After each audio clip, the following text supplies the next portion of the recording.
Would you dare to open the bathroom door and catch your husband cheating in broad daylight? I did. But instead of screaming or crying, I chose a different path.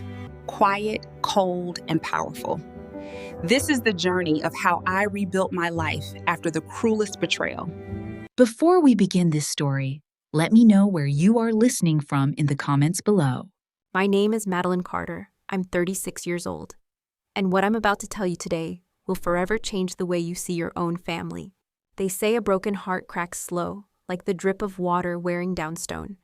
But mine cracked all at once, clean down the middle, without warning, without mercy, on a dull gray Tuesday afternoon.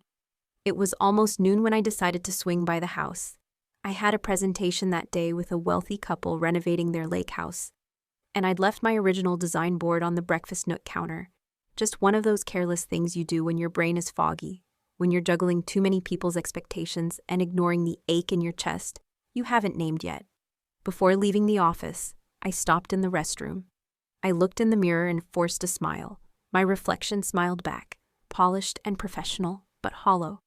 I looked like a woman who wore her routine like armor. Lipstick flawless, blazer crisp, not a strand of hair out of place. And yet I saw something cracked in my own eyes, like the edges of me had been quietly eroding and I hadn't noticed until that very second. When I turned down our street, the sky wore the color of old metal. There was something strange in the air, not a wind, not a storm, just stillness.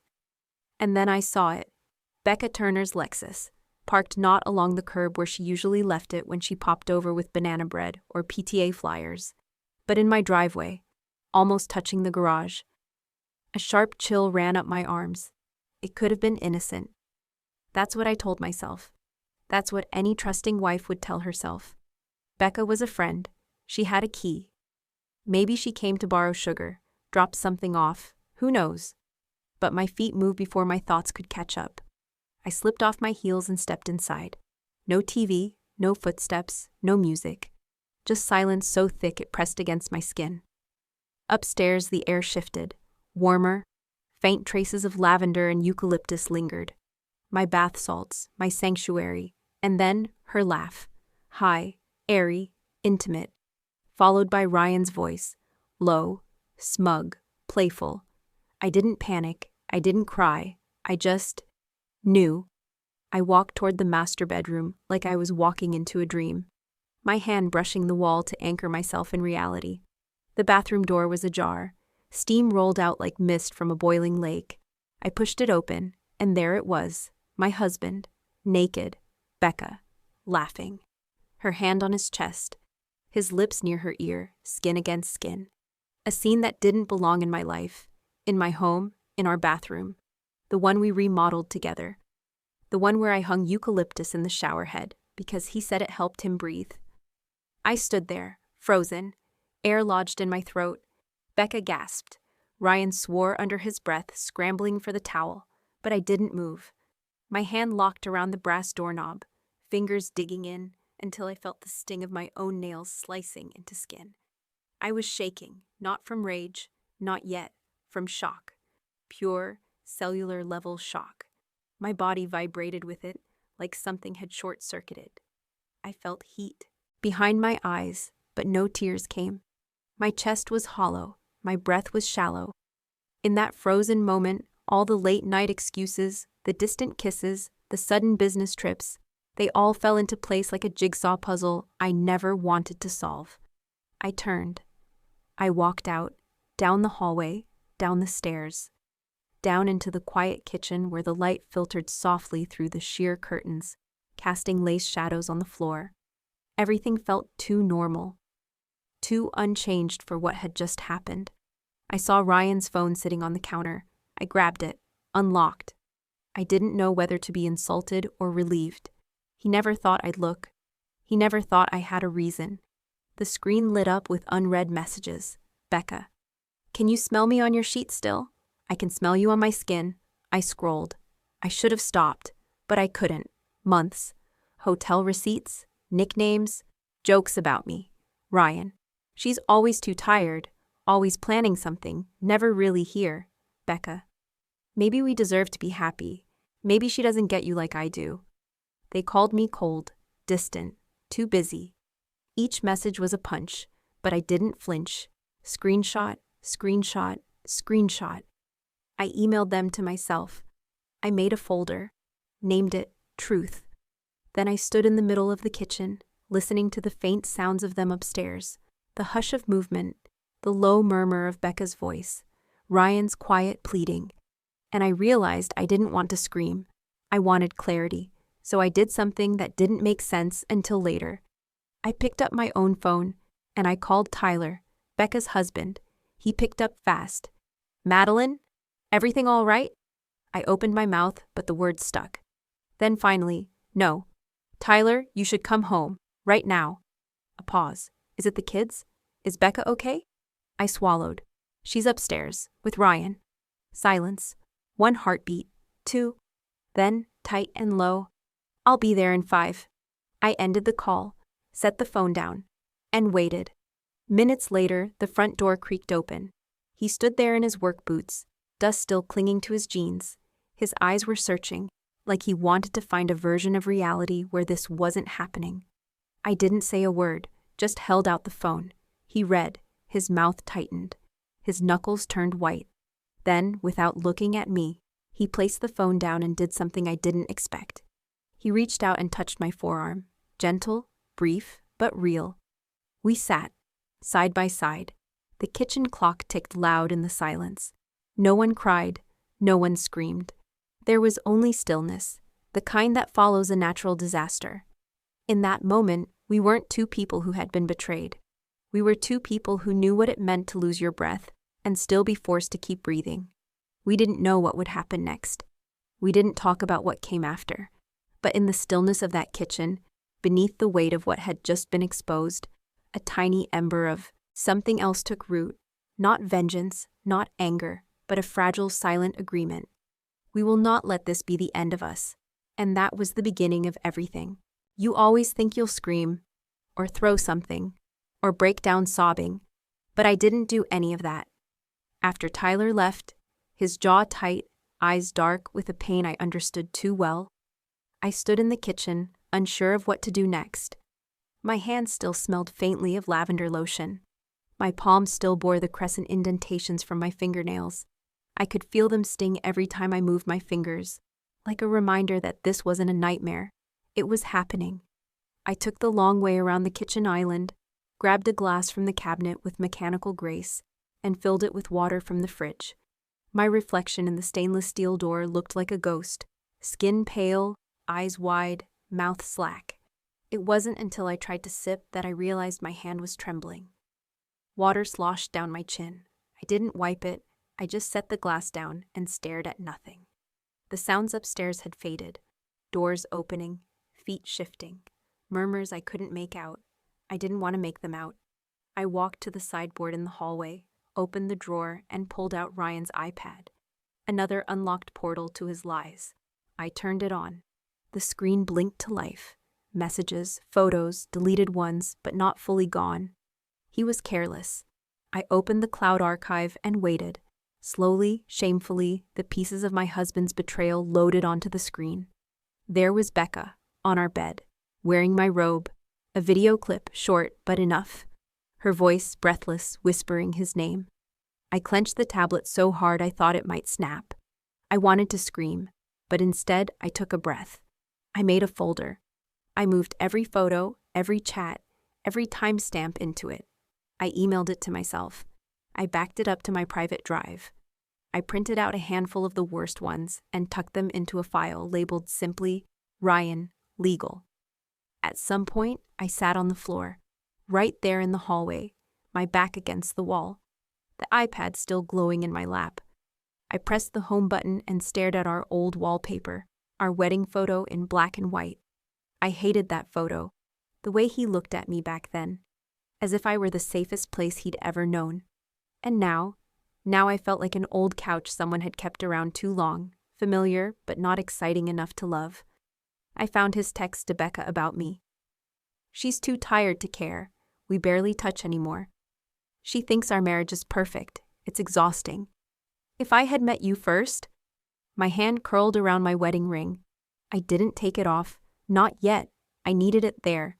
I needed to feel the weight of it, the cold metal pressing into my skin like a wound that hadn't scabbed over. From upstairs, I heard Ryan's footsteps. A door creaked open. I froze. His voice floated down, hesitant. "Maddie?" I didn't answer. I heard Becca too, her whisper shrill panic. Something about "we didn't mean for it to go this far." That line, that pathetic, well-worn excuse. Like you could trip and fall into someone else's marriage. I stood, my spine straightened. The numbness inside me began to turn, just slightly, into resolve. I walked back into the kitchen, grabbed my phone again, and opened my notes app. I began documenting.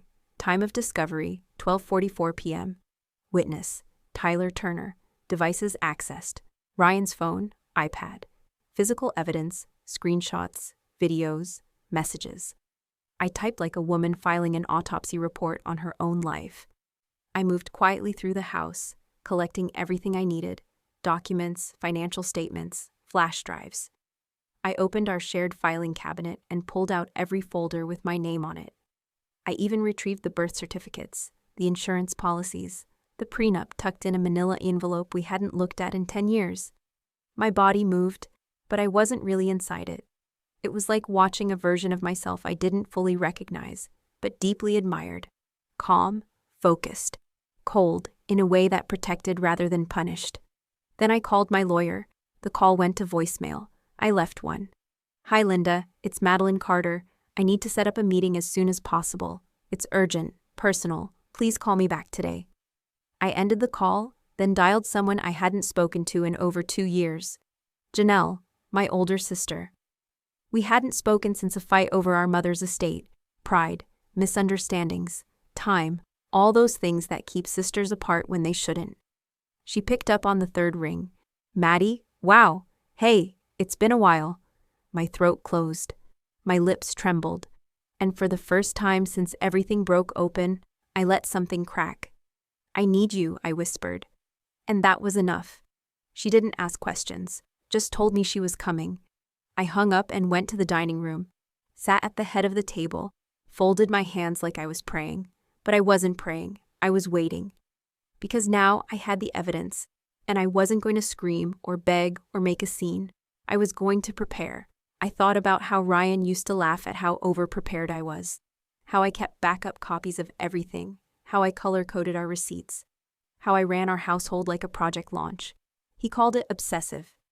Today, it was survival. I went upstairs, past the bathroom, past the faint smell of betrayal, and into the guest room. I packed a small bag. Not because I was leaving, but because I didn't want to sleep in that bed tonight. Our bed. And then I sat on the edge of the guest bed and stared at the wall until the sun dipped low enough to stain everything in gold. I thought about the life I had, the life I thought I had, and I made a quiet promise to myself. You won't disappear in this. You won't become bitter. You will rise, because war isn't declared with shouting. It starts in silence with a woman gathering her strength. And that woman was me. The sun had just begun its descent when Tyler returned. I was still seated at the dining table, hands wrapped around a lukewarm mug of coffee I hadn't touched. The silence had become a companion by then. It didn't ask questions. It didn't offer solutions. It simply stayed.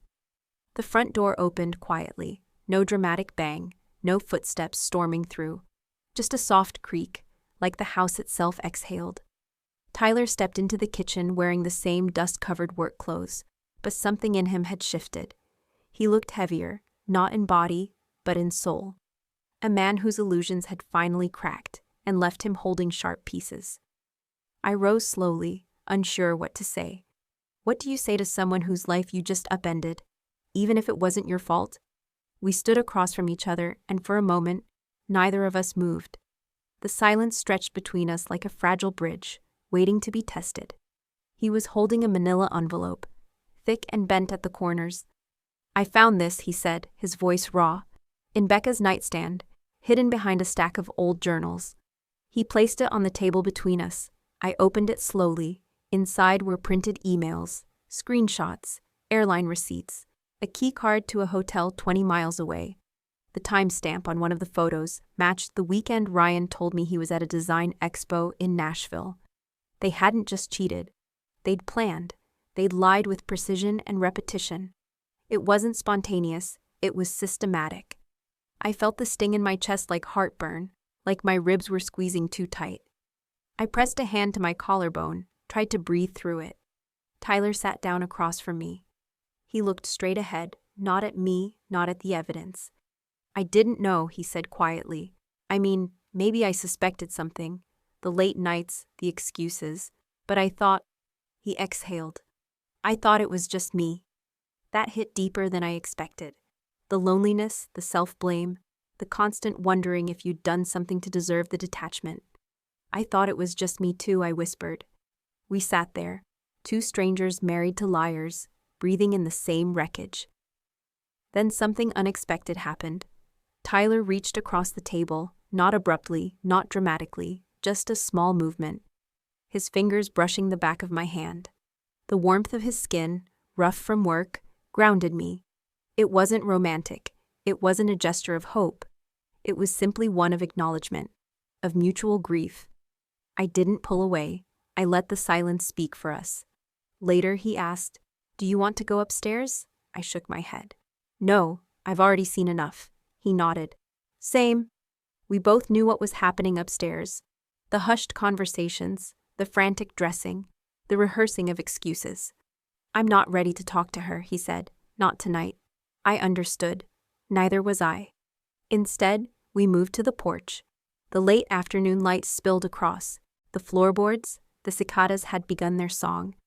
A breeze moved through the trees like a whisper of something older than betrayal. "I don't know what to do," he finally said. Me neither. It wasn't confession.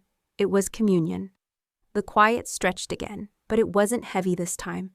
There was something strangely comforting in having someone beside you who wasn't trying to fix it, who wasn't telling you to be strong, who was just there. We sat for a long while.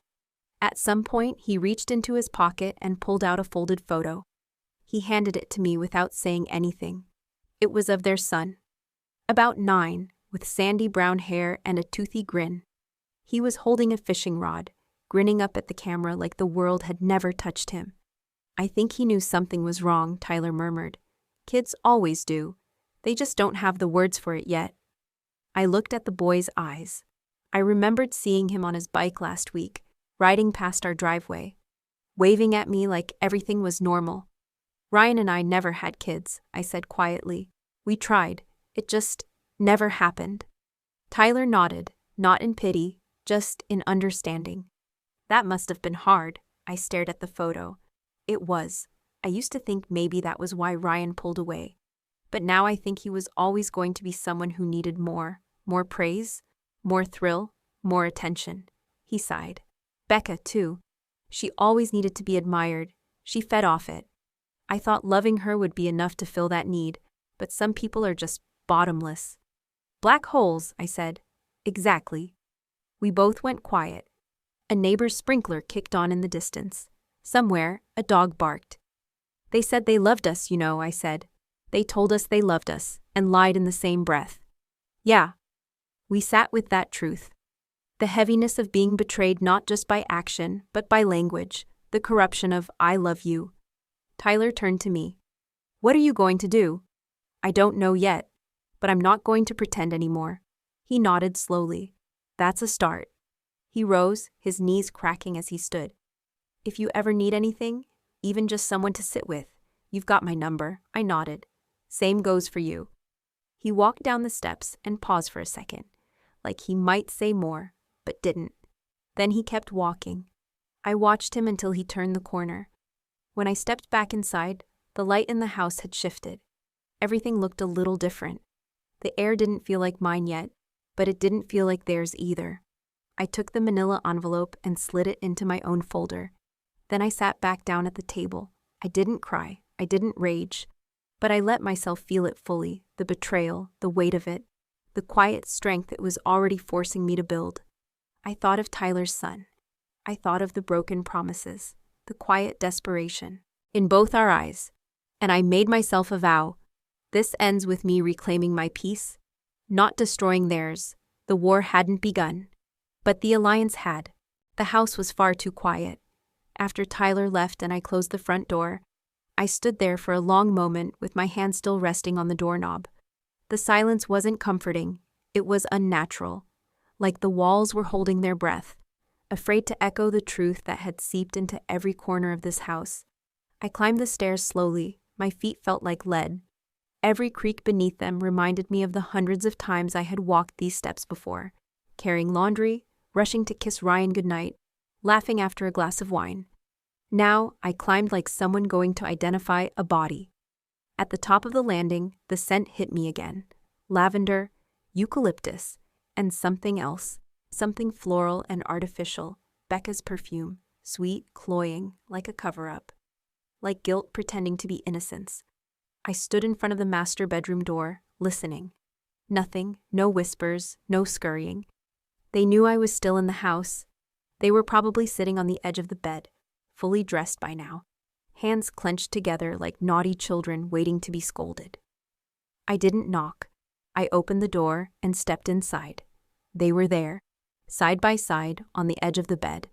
Becca stared down at the floor, her cheeks flushed with shame or perhaps embarrassment. Ryan looked up at me. He didn't speak. His eyes were red, not from remorse, but from fear. I didn't say anything for a long moment. The silence pressed down like fog. Then I stepped closer and pulled my phone from my pocket. "I have everything," I said simply. Texts, emails, photos, videos. Ryan flinched like I'd slapped him. Becca opened her mouth. "Maddie, don't." My voice was low, even, controlled. "You don't get to say my name, not today." Becca nodded and looked down again. Ryan ran a hand through his hair, his voice shaking. Can we talk about this? Just us, please?" I tilted my head. "Now you want privacy?" He sighed. "You don't understand." "No," I said sharply. "I understand exactly. You wanted this. You planned it. You lied. You laughed behind my back. And now that everything's crumbling, you want to explain?" He stood suddenly. "Maddie, I was confused. We've been distant for months. I didn't know how to talk to you." Becca, she listened. She saw me. I laughed. It was a short, cold sound. "She saw you? What a tragedy. Poor Ryan, invisible in his own marriage." Becca finally looked up, her voice trembling. "It wasn't supposed to happen like this." "Oh," I raised an eyebrow. "How was it supposed to happen, Becca? Were you going to host the next PTA meeting in my kitchen while sleeping with my husband upstairs?" She had no answer. I took a deep breath. "I'm not here to yell, or cry, or demand an apology. I'm here because I need you to hear this with your own ears." They both stared at me. "I've contacted my lawyer. I have evidence, and I have witnesses. Tyler saw everything. I'm not fighting you for anything but what I deserve. And I will get it." Ryan stepped toward me. Wait. Can we at least sit down and talk through what this means? You made that decision the moment you unzipped your pants in our bathroom." He went quiet. Becca whispered, "Are you going to tell my husband everything?" "He already knows." She paled. I scanned the room. The bed I once loved. The nightstands I'd chosen. The framed photo of us from our 10th anniversary still sitting there like a joke. "You know," I said softly, "I thought if this ever happened, I'd scream. I'd throw things. But now I just feel empty. You hollowed me out so gradually I didn't even notice until there was nothing left." Ryan looked stricken. "I never meant to hurt you." "But you did," I said. "Every day, with every lie. Every time you came home and kissed me with her still on your breath." He sat down, defeated. Becca's voice cracked. "Maddie, please. I never hated you." I turned my gaze to her. "That's almost worse. You smiled at me across fences. You handed me banana bread with the same hands you used to touch my husband. If you had hated me, I could understand. But to betray me and pretend to like me." She blinked fast. Her lower lip trembled, but I had no pity left to give. I walked over to my nightstand and opened the drawer. There was the book I'd been reading, a half-used journal, and a pen with my name engraved on the side. I picked it up, held it in my palm, and let the weight of everything sink in. "Do you remember when you forgot my birthday last year?" I said to Ryan, not looking at him. "You said you were stuck at a meeting. Turns out you were in a hotel, with her. That was the night I cried myself to sleep. You came home late and didn't even kiss me goodnight." He looked down at the floor, hands balled into fists. I remember, I said, because that was the first night I felt like I was already living alone. The room grew impossibly still. Only the hum of the air conditioner broke the tension. I'm changing the locks, I said. You'll be hearing from Linda by morning. Don't call me. Don't try to fix this. Ryan stood again, slowly. Please, Maddie. I'm not your Maddie anymore. I turned toward the door, but paused. You two can figure out how to sneak out. I'm going for a walk. If you're still here when I get back, I won't be nearly as civil. Neither of them moved. I walked down the hallway with a calmness that surprised even me. Each step felt deliberate, like I was reclaiming the house, foot by foot. I reached the bottom of the stairs and glanced up once more. The door to the bedroom stayed open. They didn't follow. Outside, the sun was setting. The sky was painted in soft oranges and deep purples.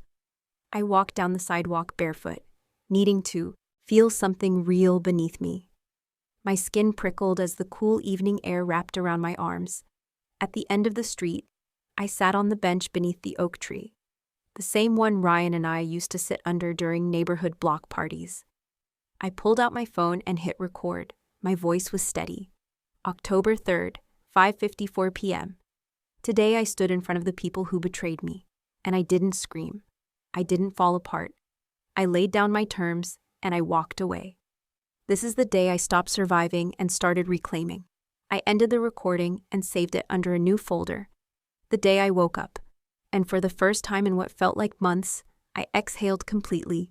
It's strange how life can fracture in one moment and yet still require you to keep showing up, to keep breathing, to keep answering emails and remembering to buy toothpaste.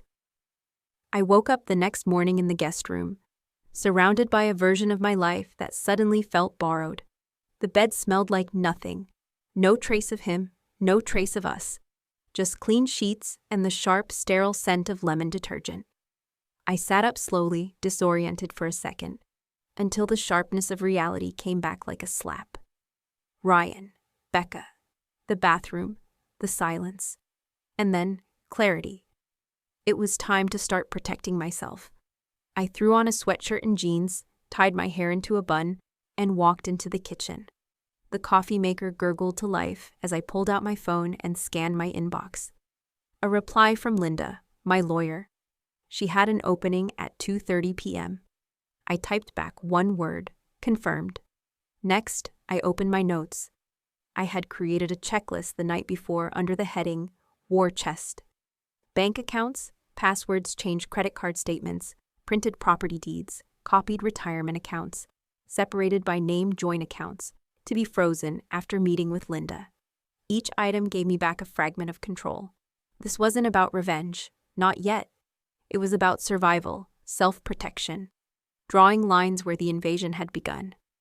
By mid-morning, I was on my hands and knees in the storage closet under the stairs, digging out an old accordion file I hadn't touched since we refinanced the house. Inside were bank documents, loan papers, and a copy of our prenuptial agreement, something we both forgot existed. I dusted it off and placed it at the top of the stack. It felt strangely empowering, like I was holding the blueprint to my own escape. I texted the locksmith, me. Need all exterior locks changed. Today, if possible.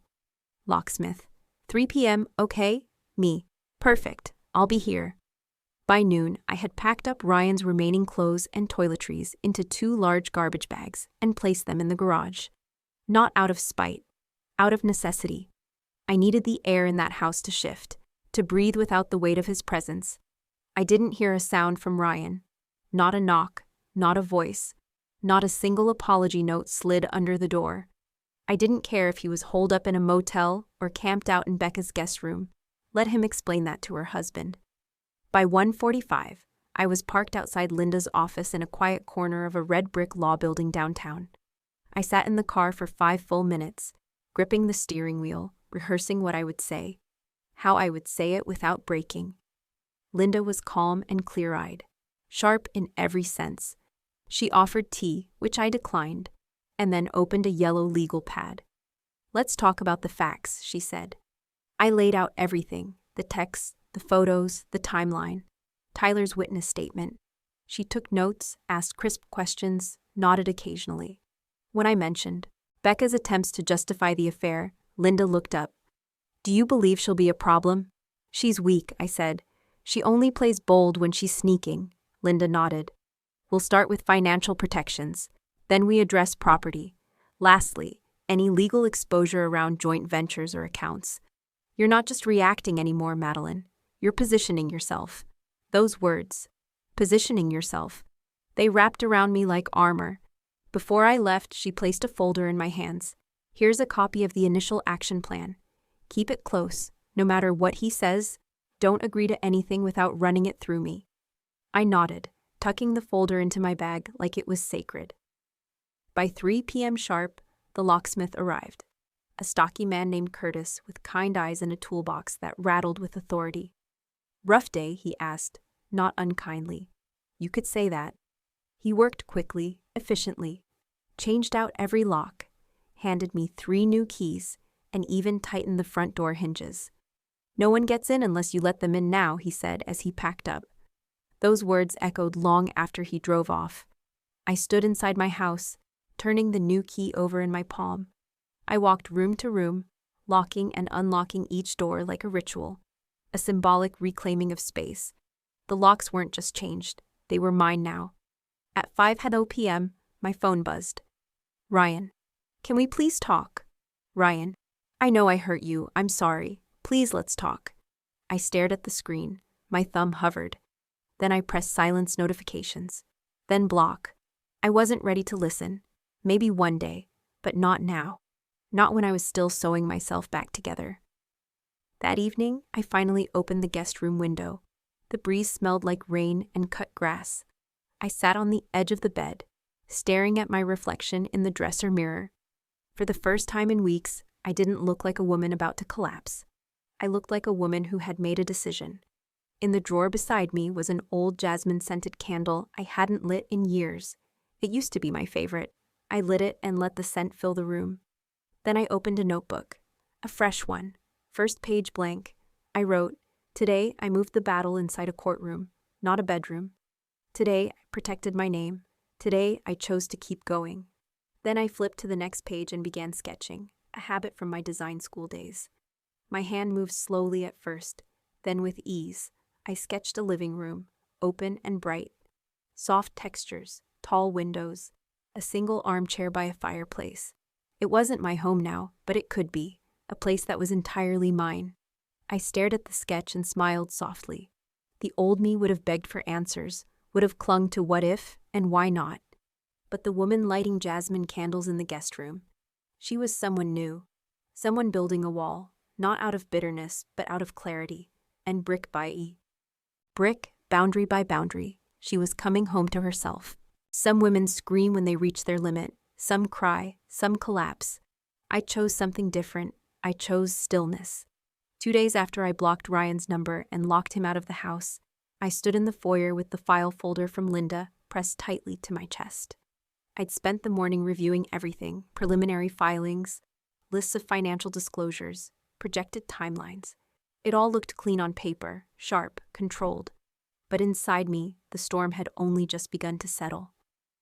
At 11:03 a.m., the doorbell rang. I opened it to find Ryan standing there with a duffel bag slung over one shoulder and a paper coffee cup in his hand. Like this was just another Thursday. He wore that same navy jacket I bought him last Christmas. His eyes were sunken, a little bloodshot. But he hadn't lost weight or missed any shaves. He looked like a man mildly inconvenienced, not destroyed. "Can we talk?" he asked, holding the coffee out like a peace offering. I didn't take it. I already told you, this house is no longer yours. I'm not here to fight. I just need a few minutes. You have too, I said, stepping outside and closing the door behind me. We stood on the porch. The air smelled like pine mulch and distance. He glanced at the door, then back at me. I know I messed up. I know I don't deserve forgiveness. But can't we at least try to have a conversation like adults? You and me, just us, without lawyers. I folded my arms. You had all the time in the world to talk to me. You chose to talk to Becca instead. His face tightened. It wasn't about her. It was about everything. The silence. The space that grew between us. The space didn't grow, Ryan, I said quietly. You built it. He looked away. Do you really want to go through with this? The legal stuff, the dividing of assets, the ugliness of it? Yes, I said, because I already lived through the ugliest part. This is cleanup. He shifted uncomfortably, then ran a hand through his hair. I didn't come to beg. I just wanted you to see me, hear me. I did see you, I whispered. I saw the version of you that didn't flinch when I walked in on you and Becca. I saw the man who pretended to love me while plotting an exit strategy. I saw you more clearly than I ever wanted to. A long silence passed. Goodbye, Ryan. I turned to walk back in. Wait, Maddie, I froze. My name, I said without turning around, is Madeline, and I closed the door. Inside, my hands trembled slightly. Not from regret, but from release. The breath I let out felt like it had been trapped inside my ribs for years. I leaned against the door for a second, then walked to the kitchen and poured myself a glass of water. My hands steadied as I drank. I was proud of the way I handled it. No shouting, no begging, just truth, direct and clean. That afternoon, I met with Linda again. You part atlas, reviewed the asset protection documents, and began formal discovery. It all felt sterile, like handling paperwork for a stranger. But the strangest part? I didn't feel like I was losing a husband. I felt like I was finally letting go of dead weight. Linda walked me through potential next steps, including temporary spousal support, property valuation, and next of kin notification on shared accounts. We scheduled a deposition date and arranged for financial statements to be subpoenaed from the consulting firm where Ryan had been shifting funds. I want everything to be clean, I told her. No games, no emotional leverage. Just facts. That's exactly how we'll play it, she said. You're in a stronger position than you realize, Madeline. That night, I ordered Chinese takeout and ate cross-legged on the living room floor while watching an old movie. Something about the casualness of it, the absence of formal plates or polite conversation, felt healing. Halfway through the movie, my phone buzzed. A message from an unknown number, Tyler. I made grilled cheese for dinner and burned it. My son told me I needed cooking lessons. Any chance you know how to make mac and cheese that doesn't come from a box? I smiled. Me. Only if you promise not to call me chef. Tyler. Deal. Seriously, thanks. It's been a week. Me. Same here. I paused. Me. You're not alone, you know. Tyler. Neither are you. I set the phone down. No butterflies, no illusions. Just something kind. Something real. A soft knock on the guest room door startled me. But it wasn't anyone on the other side. Just a memory. I walked upstairs and stood in the doorway of the master bedroom again. This time, I went inside. I stripped the bed, threw the sheets into the hamper, sprayed the mattress with linen mist, and opened the windows wide. The curtains billowed like ghosts exiting. In the bathroom, I cleared out Ryan's toiletries. His razor, his shaving cream, the aftershave I used to love, gone. I boxed it all and placed it in the garage next to his things. Then I lit a single tea light in the center of the bathroom counter. A tiny flame, but steady. This wasn't a grief ritual. This was a cleansing. Before bed, I sat with my notebook and wrote, Today, I faced the man who broke me, and didn't flinch. Today, I used my voice. Today, I chose peace over permission. Today, I let my silence speak for me. Outside, the wind rustled the leaves gently, and inside, I began to feel a quiet sense of home, not built on shared memories, but on reclaimed power. Not everything deserved forgiveness. But I had chosen freedom, and freedom, I was learning, was a form of justice too. It's amazing how a house can look exactly the same and still feel completely different. The walls were still painted soft dove gray. The hardwood still gleamed with the polish I applied every other weekend. And the family photos still hung above the fireplace. And yet, everything was different, because I was. After weeks of legal consultations, nights spent in the guest room, and mornings rehearsing hard conversations in my head, I decided it was time to take the next step. Not with a courtroom filing, not with a final email, but with my hands, with action. I woke up early that morning, the light just barely breaking through the slats of the blinds. The guest room smelled faintly of jasmine and pencil shavings, remnants of last night's sketching. I'd drawn out an entire new living room layout, not for a client, for myself. Coffee in hand, hair shoved into a messy bun, I walked slowly through the house like someone surveying a battlefield after the war. And in a way, it was. Only the enemy had been living with me, smiling across the breakfast table, kissing my forehead absent-mindedly for years. I opened the hallway closet and pulled out 3 empty boxes. Then I went room by room, collecting every remnant of us. Vacation souvenirs from Maui, into the box. The picture frame from our 10th anniversary dinner, the one etched with forever, Ryan plus Madeline. Boxed. Even the throw blanket we both used on Sunday movie nights, gone. Each item I packed felt like a stitch pulling out from a seam that had long been fraying. It wasn't rage, it was clarity. The past didn't deserve shrine status. It deserved closure. In the bedroom, I opened Ryan's dresser drawers. I hadn't done it since the day I boxed his toiletries. His scent still lingered faintly, but even that felt like it belonged to someone I used to know. I folded his shirts and packed them neatly. I didn't slam things, I didn't cry. It wasn't about erasing him. It was about reclaiming space. On the nightstand, I found a pair of cufflinks I gave him the Christmas after his first big promotion, silver with small initials engraved. I held them in my palm for a long moment, surprised by how little they meant now. Once they were a symbol of pride, now just metal, shiny but hollow. By noon, I'd cleared out the bedroom, the closets, the shared office. The garage held 5 boxes and 2 garbage bags. I sat on the floor with my back against the wall, sipping a bottle of water, my shirt damp with sweat. But my chest felt lighter than it had in months. Then I lit the jasmine candle again, not as a ritual, not as an aesthetic, as a declaration. This is my house, my air, my energy. Around 3 p.m., my phone rang. Tyler. I hesitated for a beat, then answered. Hey, I said. Hey, hope I'm not interrupting anything. Just deep in the art of emotional purging and heavy lifting. He chuckled. That sounds cathartic. Surprisingly, yes. He paused. I was wondering, do you have that chicken marsala recipe you made for the block party last summer? Caleb won't stop asking for it. And I only remember it involved mushrooms and magic. I laughed. I'll text it to you. Just don't ruin it with canned cream. No promises, thanks, Madeline. There was a pause.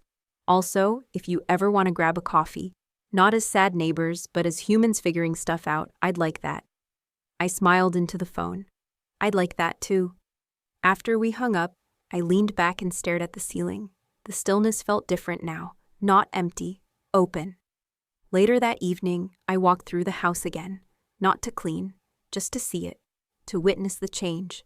I ran my fingers along the kitchen counter, wiped down the mirror in the hallway, and stood for a long moment at the front door. There was a knock at that very door a few minutes later. It wasn't Ryan. It was our new neighbor, Grace. She had moved in a month ago. Single mother, 2 daughters, an infectious laugh that carried through the cul-de-sac. We'd only exchanged pleasantries until now. Hi, she said, holding a tiny toolbox.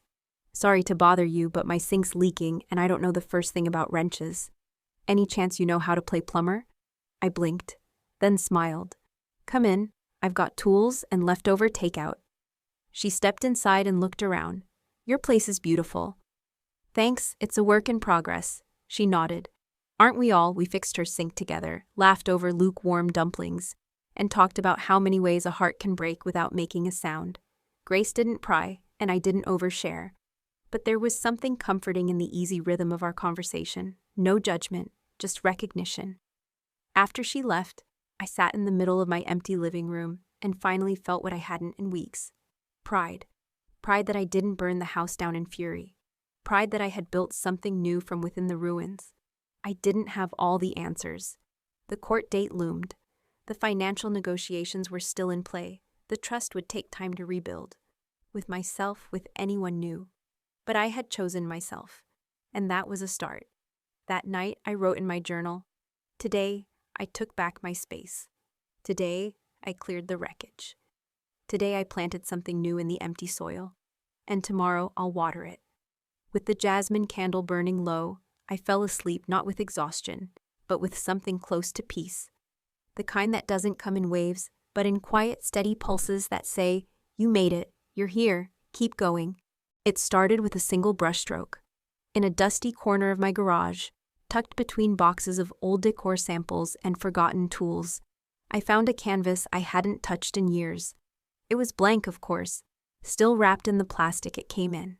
But when I looked at it, something stirred, not quite inspiration, more like invitation. "Come back," it whispered. "Come find what you lost." I carried it inside and cleared the dining table, laid down newspapers, took a deep breath. The paints were still in the art bin in the hall closet, thick acrylic tubes half dried from disuse.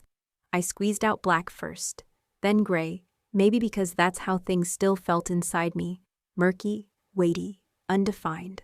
For hours, I just moved color across canvas. Harsh lines, jagged edges, no intention except motion. It wasn't beautiful, but it was honest. By the time the sun dipped behind the sycamore tree out back, my fingers were stained charcoal. My arms ached, but I felt lighter, like something had cracked open. The next morning, I did it again. And the next. Each day I painted, the canvas shifted. The grays became softer, the blacks thinned into shadows instead of walls. And then, one morning, with no thought behind it, I squeezed out a line of bright yellow. It startled me. I hadn't reached for it, but my hand knew. Sunflower yellow. It bled across the canvas like sunlight spilling over a broken fence. I stepped back and stared. Was that hope? Maybe. Later that day, I sat on the back porch with a cup of chamomile tea and watched the light fade. The jasmine plant I had nearly given up on, half wilted for months, had sprouted 2 small white buds. I blinked, walked over, and touched one gently. Life comes back, I thought, even when you forget to expect it. In between painting, I met with Linda and her team. The case was going well. Ryan had tried to hide money, of course, funneling consulting fees through a side LLC he never told me about. But the forensic accountant had uncovered it. Every cent. "His team's folding," Linda said, flipping through the binder. "You'll get your share. More than your share, actually. The judge is already leaning in your favor." I didn't smile. I didn't cheer. I just nodded. "Good. I don't want revenge. Just fairness." She looked up. "And that's exactly what you're getting. Fairness." It felt strange after so many months of imbalance. And even stranger, I didn't feel triumphant. I felt free. A week later, I drove to Asheville, North Carolina. Solo trip. No plan. Just me, a packed bag, and a playlist filled with songs that once made me cry, but now made me feel human again. The mountains met me with their quiet strength. I stayed at a small artist retreat in a converted farmhouse. There were no clocks, no mirrors, just soft light, simple meals, and other souls searching for silence. I hiked. I wrote. I painted. And one afternoon, while sketching by a creek, I saw an older couple walking hand in hand along the path. They weren't talking, just walking slowly, in step. Her scarf blew sideways, and he gently tucked it back behind her ear. The sight hit me like an unexpected breeze. I didn't feel jealous or bitter. I felt surprised.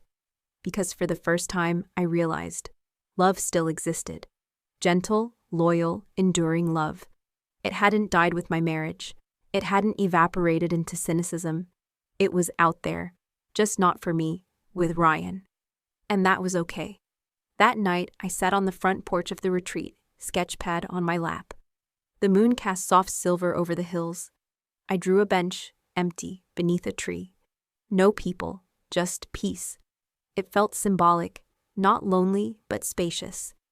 An invitation, not a void. When I returned home, I hung the painting, the one with the yellow. I placed it in the hallway, right across from the mirror. Every morning now, when I leave my bedroom, I pass both. I see myself, eyes steady, face calm, and I see that burst of yellow. That reminder that color always returns, sometimes slowly, sometimes in ways you don't expect. But always. Tyler texted me a few days after I got back. Nothing big, just a photo of a half-burned grilled cheese, and the caption, "Still failing. Save me." We met at a diner that Sunday. He brought Caleb, who insisted on sitting next to me and told me about his science fair project, with the kind of enthusiasm only 9-year-olds possess. I helped him sketch ideas on the back of a placemat. Tyler watched us quietly, his smile soft and honest. When we walked out, he said, "You're good with him." I shrugged. "Kids trust me, maybe because I don't lie to them." He looked at me then, not the way a man looks at a woman he's interested in, but the way a person looks at someone they admire. "You're doing great, Madeline," he said. For once, I believed it. That night, I opened a new journal. On the first page, I wrote, "Yellow doesn't erase the dark, but it teaches you to walk through it with open eyes and open hands." I closed the journal and turned off the light. The house was quiet, not hauntingly so, just peacefully still. And for the first time in a long, long time, I didn't dread tomorrow. I was curious about it. Hope had moved in again, not loudly, but fully. It happened on a Thursday afternoon, the kind of day where time feels like it's holding its breath. I had just come out of my favorite bookstore, Stillwater Books, tucked between a vintage camera shop and a bakery that always smells like cinnamon, and was cradling 2 novels and a bar of sea salt dark chocolate. And then I saw him, Ryan. He was standing near the entrance, staring into the window of the bakery as if he'd forgotten how to move. He looked smaller somehow, his frame hunched, his hair grayer than I remembered. He hadn't seen me yet. My heart stuttered, not in longing, but in recognition. This was the man I had once loved with everything I had. This was also the man who shattered me without flinching. I could have turned away, walked off into the late afternoon light, pretended we never existed. But I didn't. I stood still, and when he finally turned and noticed me, his face changed. Not in shock, not in anger, but in shame. He stepped forward. "Madeline," I tilted my head. "Ryan." There was a pause. He opened his mouth, closed it, then tried again. "You look good." I nodded. "I feel good." Another pause. Then he exhaled, as if carrying something too long. "I'm sorry," he said, voice low. "I know it's probably too late, and I've thought about this conversation for months, what I'd say, how I'd say it. But the truth is, I don't know how to fix what I broke. I just wanted to say it out loud. I'm sorry for everything, for Becca, for lying, for making you feel small when you only ever lifted me up." I studied him for a moment. There was no anger in me, no bitterness, just a quiet knowing. "I waited a long time to hear those words," I said, "but not because I needed them to move on. I waited because I needed to know if you were still the kind of man who could say them." He blinked, eyes reddening. "I am sorry," he repeated, voice cracking now. I nodded slowly. "I believe you," I said, "and I forgive you." He looked up, stunned. "You do?" "Yes, but not for your peace, Ryan, for mine. I don't want to carry you anymore. I don't want your shadow trailing behind me when I step into the sun." A silence settled between us, heavy with the truth of it all. "Are you happy?" he asked finally. I smiled, gentle and full. "I'm getting there. Every day, a little more." He nodded. "That's good. You deserve that. Always did." I looked at him one last time, then shifted the books in my arm and turned to go. "Goodbye, Ryan." He didn't try to stop me. He didn't call after me. He just stood there, in front of the bakery, as I walked away. The bell over the door jingled as I entered the cafe next door. I ordered a chamomile tea and found a seat near the window. My hands were steady, my breath even. A woman at the next table complimented my scarf. I smiled and said, "Thank you." The moment was ordinary, but for me, it felt like a quiet victory. That night, I went home and lit the jasmine candle again. I opened the window, letting in the breeze, and curled up on the couch with a blanket and my sketch pad. But I didn't draw, I just breathed. The kind of breathing that comes after a storm has finally passed. Not the moment the rain stops, but the moment you realize the rain has made the soil softer. Ready. Ready for new roots. I thought about all the things I'd once believed I couldn't live without. His voice, his touch, the shared routines that had defined my days. I thought about how I'd redefine them all, piece by piece, and how each act of letting go had made more room in my life for peace. I walked through the house slowly, stopping in the hallway to touch the painting with the sunflower yellow. My fingers lingered on the edges of the frame. I whispered to the girl I used to be, "You did it. You made it through." A week later, I stood in front of my art class, a small group I'd been helping teach once a week at the community center. We were finishing a unit on emotional landscapes. abstract depictions of internal states. One woman, about 60, held up her canvas, tears in her eyes. I didn't know I had this much inside me, I smiled. We all do. We just need a safe place to let it out. After class, I stayed late cleaning up. One of the younger students, a high school girl named May, lingered at the door. Miss Madeline? Yes? I liked what you said. About painting what we feel. I didn't know I was allowed to do that. You're allowed to do anything that helps you tell the truth, I told her. Art is just one way to do it. She nodded, shy but hopeful. Then she left. I sat in the middle of the room and looked at the canvases leaning against the walls. Colors, chaos, beauty. Just like us, just like me, I texted Tyler that night. Hey, I think I'm ready to talk about that coffee. Tea. I've got a fresh bag of beans and a new French press. How's Sunday? Perfect. As I set my phone down, I realized I hadn't thought about Ryan all day. Not once. Forgiveness isn't about forgetting. It's about remembering without flinching. And I had finally done that. When I climbed into bed, I tucked the blanket around me like armor made of softness. The candle flickered low. The night was quiet, not empty, just calm. I whispered to no one, I'm free. Then, for the first time in what felt like forever, I slept without dreaming of the past, only of what was next. It's strange how quiet can feel like music when peace finally moves into your life. It had been 15 months since the day everything cracked open, since the betrayal, the unraveling, the storm. And yet now, as I stood barefoot in my newly rearranged living room, sunlight warming the tops of my feet, I felt something I hadn't in years, steady. The walls were the same pale cream, but everything else had shifted. The couch had moved to face the window. The bookshelf Tyler helped me build stood strong by the fireplace, now filled with art books and old novels I had once been too sad to open. A new plant thrived in the corner, a fiddle leaf fig that, like me, had needed light and patience to grow. Grace had just left. She was my new neighbor, recently divorced, overwhelmed with boxes and dust. I had spent the morning at her house helping her hang curtains and choosing paint swatches. We'd laughed over coffee, two women who'd learned the art of beginning again. I feel like I'm finally claiming my space, she'd said. Running her hand along a new oak table, I knew that feeling well. Back home, I sat at my desk and stared at the blueprint sketches I had begun for a tiny design studio I planned to open. Nothing fancy, just mine. A place where women starting over could bring their homes and their hearts for transformation. Tyler was helping with the business side of things. He wasn't just a contractor anymore. He had turned into a quiet partner, both in planning and in friendship. Our coffee dates had become a ritual. Caleb even called me Mads now, a nickname I didn't know I needed until it came from him.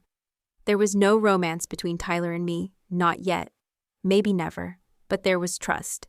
And sometimes that's a far greater foundation.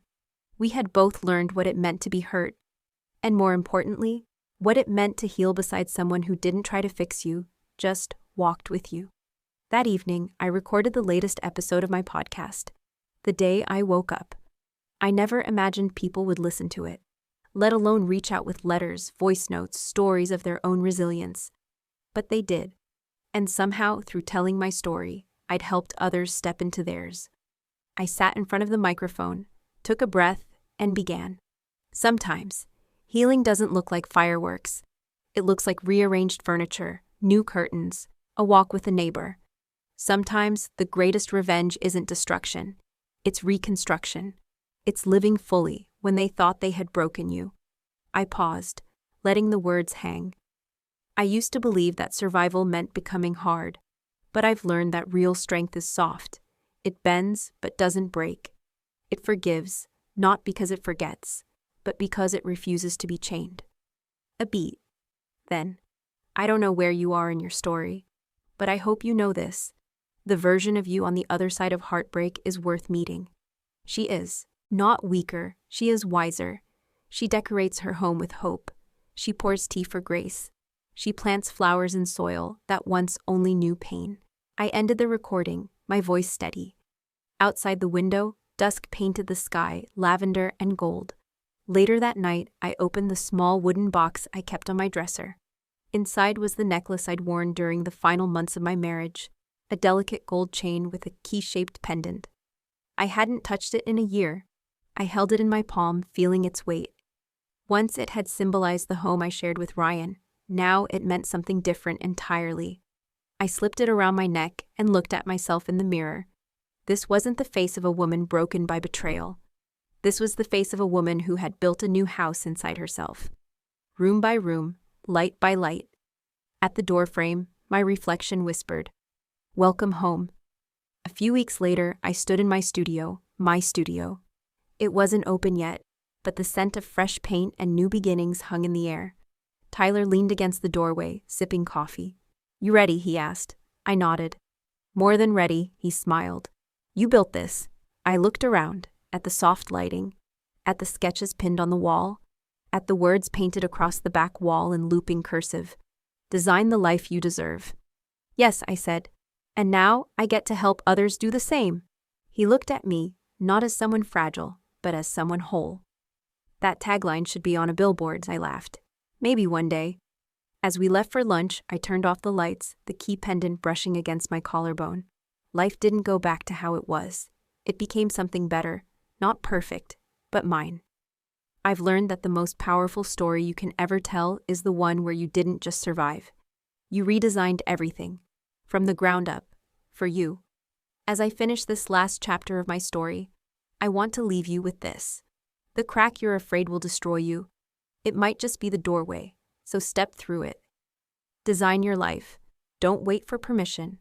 Start now, with what you have, because you are not the ruins. You are the architect, and this life, you get to make it beautiful again. One brick, one breath, one brave decision at a time. Some wounds don't need to be avenged with fire, but with light. Madeline didn't scream, didn't beg, and didn't seek to hurt anyone. She walked away step by step, with pride and silence. And in the end, she didn't just reclaim her freedom. She redesigned herself. If you've ever stood before a crumbling door like she did, would you turn away or step through and be reborn? Share a moment when you had to rise after the fall, even if it was just one small step. It doesn't have to be brave, just honest. Because someone out there might need your story to begin again.